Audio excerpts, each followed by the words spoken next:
Holy shit. Holy shit.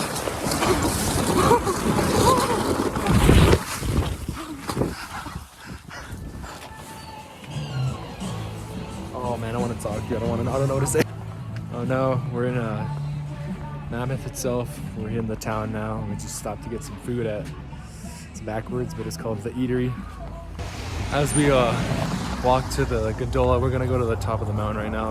I'll tell you guys a little bit about the thrust vector controlled rocket that my friends and I are building. I'll start off by talking about the physics behind some of it. So imagine you have a rocket that has a thruster that moves in 360 degrees, and that'll basically counter any tilt the rocket encounters when it's going up. The physics behind that is that, imagine you have a rocket going straight up. You're gonna have to counter this angle that it's going at, right? So imagine it's going straight up, it goes at an angle. You're gonna have to counter it with torques. And that's where the thrust vector control, it's called the TVC mount, abbreviated. That's where that comes into play. Basically, it's gonna have to exert a torque where the pivot point is at the thruster, and it'll exert torques countering this angle that the rocket is traveling at.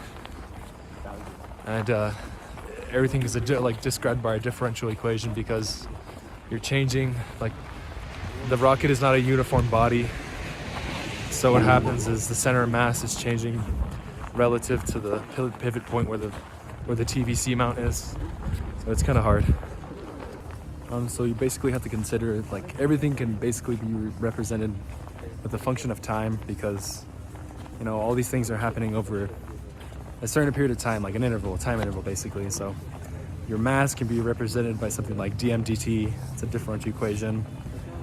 Your center mass will be expressed in a as a differential equation. The distance between the center mass and the pivot point, which would be the TVC mount, that would be another differential equation. Oh, but I was saying about the rocket itself, it's not a uniform body.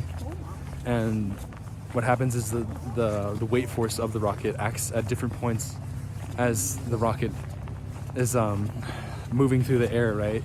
The weight force is going to act at different points. So even maybe that could be expressed with a differential equation too. So what my friends and I were doing is we started going to our professor to ask about how this thrust vector controlled rocket would work, right? To get a better understanding of how the physics behind it would work. It was my physics professor, and he answered a lot of our questions. I ran a quick change of plans. The gondola that goes to the Mammoth Summit, it's closing soon. I'm not sure if we'll make it in time, but for now, we stopped at the Twin Lakes right here. Right now, I walked kind of like to the middle of the lake kind of area. You can see where I'm at. I mean, not that far from the parking lot, but it's pretty sketchy, a bit dodgy. And another thing my friends and I have had to learn about is this thing called PID controlling.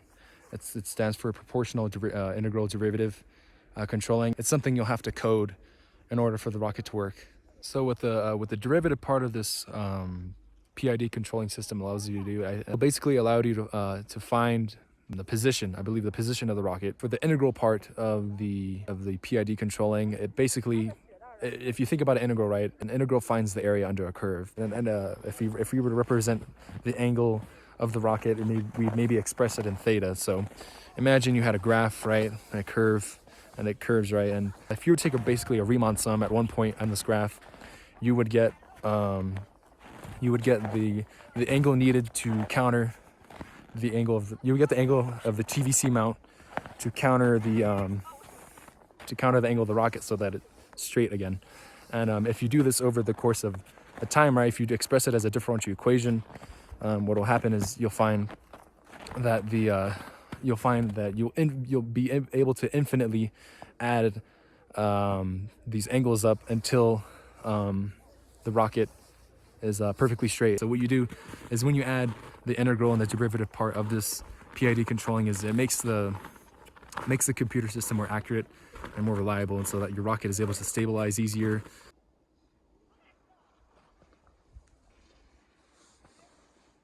Hey guys, so we came back to the village right here in Mammoth. So yeah, we're just gonna get some hot chocolate really quickly, and if I don't check back in, I'll catch you guys later, right? So Oh, dude, I couldn't do it, dude. Oh, I don't know how he does. He goes, peace.